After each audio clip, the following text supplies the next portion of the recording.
Ça va faire maintenant 8 mois que je suis à Bangkok et que j'ai déménagé pour des raisons professionnelles et également personnelles. Aujourd'hui dans cette vidéo, je vais vous faire un comparatif en face caméra parce que je trouve que c'est beaucoup plus simple de communiquer avec vous sur des sujets plus personnels de cette manière et je vais vous faire ma présentation tout simplement sur les points positifs de Bangkok, les points négatifs, mais également la comparaison avec la France. Donc voilà, vous saurez tout, le pourquoi du comment j'ai bougé ici et surtout qu'est-ce que vous pouvez en tirer, surtout si Bangkok c'est une bonne ville pour vous ou non.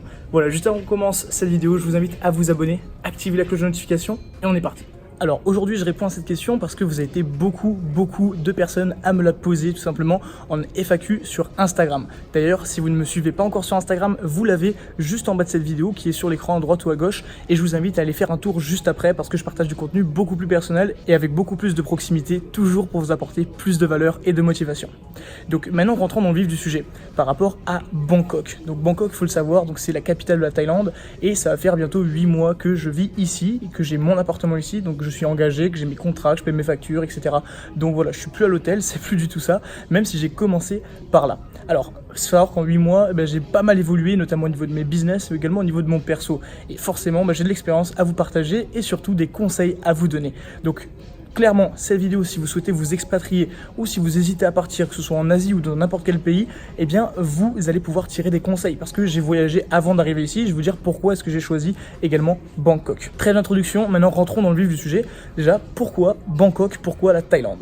Alors, c'était pas du tout prévu que je vienne à Bangkok dans un premier temps. À la base, je me suis rendu à Dubaï avec Lucas Biver et Anthony Taylor, donc deux amis à moi dans le e-commerce. Et tout simplement, nous avons fait un petit voyage et nous sommes passés par Bangkok en revenant de Dubaï. Donc, de base, moi, je devais aller au Vietnam, en fait. Et je me suis retrouvé ici en Thaïlande, à Bangkok. Et je me suis rendu compte que cette ville était vraiment géniale. Donc, dans tous les cas, il faut le savoir, soit on aime, soit on n'aime pas. C'est une ville qui est tout le temps en mouvement, qui s'arrête jamais de dormir. Et clairement, il y a des personnes que ça va pas convenir, des personnes qui vont adorer.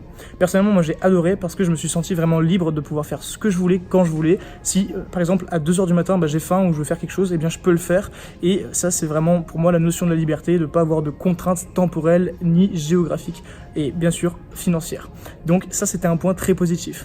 Dans un second temps aussi, Bangkok, il faut savoir que les gens sont très gentils en Thaïlande. C'est le pays du sourire et c'est pas pour rien. Ici moi je prends énormément de plaisir à y vivre tout simplement parce qu'il n'y a aucun stress et que les gens sont tout simplement accueillants. Et croyez-moi, ça joue énormément sur votre humeur, votre productivité et forcément vos résultats dans le business. D'ailleurs, je fais un petit crochet, je vais vous donner un conseil par rapport à ça. Lorsque vous cherchez à développer votre business, beaucoup de personnes se concentrent uniquement sur l'action. Moi, je vous conseille de vous concentrer d'abord sur vous, puis vos objectifs, et d'enfin déterminer vos actions. Mais par contre, il faut agir. Il ne faut pas juste penser et ne rien faire. L'action, c'est 95% de vos résultats, mais avant ça, il y a votre état d'être. Si vous vous sentez mal et que vous passez à l'action de manière négative, au final, en ne se sentant pas bien, ça ne marchera pas. Ici, je sais que pour moi, je suis toujours positif, j'ai jamais de stress, jamais contrarié, énervé ou quoi que ce soit, tout simplement parce que la vie est très calme, très tranquille et les gens ici sont très accueillants. Voilà, ça c'était le crochet. Maintenant, on passe au point suivant sur Bangkok. Alors, je sais pas si vous arrivez à le voir, j'ai derrière moi une vue magnifique. Ici, j'ai pris des bureaux, donc ça, ce sont mes bureaux à Bangkok. Bien sûr, ce ne sont pas qu'à moi, ici on partage les bureaux, mais j'ai fait exprès de prendre un cadre très luxueux et donc du coup beaucoup plus onéreux que ce qu'on peut trouver sur la moyenne à Bangkok. Donc voilà, en gros, moi ce qui me plaît, c'est aussi cette croissance. La Thaïlande, c'est un pays qui est en pleine croissance, pleine expansion et il y a beaucoup de richesses, beaucoup de buildings et ça me plaît, ça m'a toujours plu. Je vous montrerai des images, rien que d'avoir en fait la vue là sur Bangkok quand je travaille avec le golfe juste en dessous. Pour moi, c'est un vrai plaisir, un vrai régal et je vous parle même pas de la vue que j'ai chez moi. Je vous ferai une vidéo depuis mon nouvel appartement que je viens de prendre il y a même pas une semaine. Si ça vous intéresse, dites-le moi en commentaire, répondez-moi maintenant. Alors ça, c'était les points par rapport à Bangkok, par rapport à mon choix. Donc voilà, vous avez fait le tour, je vous ai répondu à la question. Maintenant, on va rentrer un petit peu sur les points positifs de la ville lorsque vous faites du business. Il faut le savoir, lorsque l'on fait du business en ligne, eh bien, on a une notion de temporalité qui n'est pas du tout la même que celle d'une personne qui fait un business en physique ou d'une personne qui est salariée. Pourquoi? Parce qu'on n'a pas de patron, on va dire entre guillemets, on n'a pas de personne au-dessus de nous et surtout, on n'a en général pas de contraintes physiques. C'est-à-dire qu'on peut travailler depuis son ordinateur partout, tout le temps et on peut également ne pas travailler tout simplement parce que quand on acquiert une certaine stabilité financière, aujourd'hui, je vous le dis, je ne suis plus obligé de travailler pour vivre par exemple. Si je n'ai pas la bonne motivation, les bonnes énergies, la bonne productivité, je suis mort. j'arrête de travailler, je fais plus d'argent. Et surtout, je suis plus épanoui parce que mon business me permet de m'épanouir au-delà de l'argent. Ok, ça c'est super important. Bangkok, c'est une ville qui me motive et quand je suis ici, j'ai envie de tout casser en fait. Et clairement, en 8 mois, mon business, on a fait plus de x10 sur les résultats que j'avais.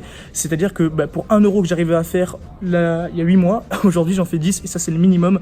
Donc voilà, ça c'est juste énorme. Moi je vous recommande toujours de voyager et de tester un petit peu les villes. Il y a des villes comme Dubaï par exemple, qui est une ville super grande, toujours dans la folie des grandeurs, qui pour moi n'est pas du tout une ville qui me convient en fait. Je dis pas que c'est une mauvaise ville, je dis simplement que c'est une ville qui ne me convient pas. Donc, conseil que je vous donne ici, voyagez, faites des tests. Bangkok, personnellement, pour moi, c'est associé à de la motivation, de la grandeur, de l'évolution et surtout du partage, de la connexion et des moments inoubliables. Voilà pourquoi je suis ici, voilà les points forts pour moi de Bangkok, c'est tout simplement le topo. Maintenant, on va faire le comparatif ensemble, la France versus Bangkok. Pourquoi est-ce que j'ai quitté la France? Alors, beaucoup de personnes pensent que tout le monde s'expatrie pour des raisons fiscales. Il faut le savoir, je ne me suis pas expatrié pour des raisons fiscales. Personnellement, avec le montage que j'ai aujourd'hui, je pourrais vivre n'importe où dans le monde, ça ne changerait rien du tout à mes finances. Je ne vais pas rentrer dans les détails, c'est pas le sujet de cette vidéo, mais clairement, par rapport à mon choix, c'est que la France, quand j'y retourne, je vous le dis, je me sens pas bien en fait. Là, la dernière fois, j'y suis retourné, j'ai fait des événements, j'ai fait un événement à Paris, il y a eu plus de 25 personnes qui sont venues, j'ai donné un maximum de valeur sur toute une journée, des vies qui ont été transformées, c'était génial. Mais si je n'avais pas pu faire ça, je me serais vraiment senti mal en fait, parce que pour moi c'est associé à revenir en arrière là où j'étais avant de me lancer, avant de réussir et avant de tout exploser. En fait c'est ça, plus le sentiment que j'ai en revenant en France. Également il faut le dire, il y a toujours des soucis, il y a toujours des problèmes, que ce soit au niveau de la politique, des grèves, des manifestations, etc. Je crache pas sur la France, voilà, mais bon, il faut être réaliste, et moi personnellement c'est des énergies négatives je trouve, et ça ne me plaît pas. Voilà, donc il y a l'aspect négatif, les énergies aussi que j'aime pas trop, et clairement voilà, moi je me sens mieux en Asie, j'ai toujours voulu toute ma vie vivre en Asie. Avant j'hésitais entre le Japon, également la Thaïlande, et là bon c'est tombé sur Bangkok. Donc voilà pourquoi est-ce que j'ai quitté la France aujourd'hui. Pour les personnes qui me demandaient si c'était des raisons seulement fiscales, vous avez votre réponse, c'est non.